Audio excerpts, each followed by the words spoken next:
right now, because cybersecurity is such an important issue, I can't think of a company or organization that shouldn't have or doesn't need a information security management system.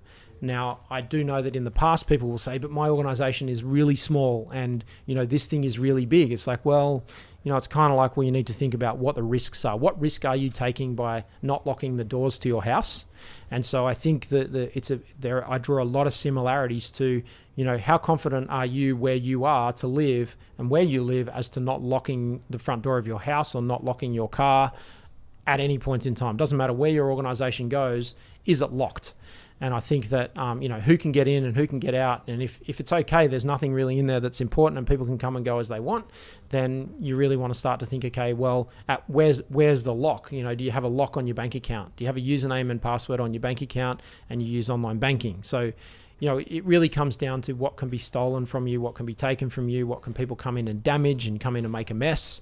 And so, it's not always vexatious. The activities that happen are not always vexatious.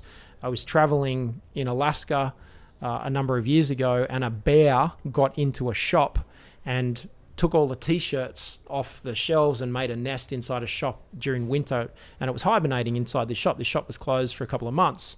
And so the bear got in because the door wasn't locked. The bear literally walked up, turned the doorknob, pushed open the door because it was in the boonies in Alaska.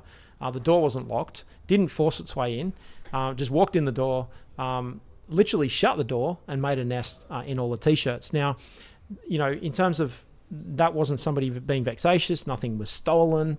There was a sale after that event. All the t-shirts were being promoted as, they're secondhand, barely worn. I think was, that's obviously entertaining.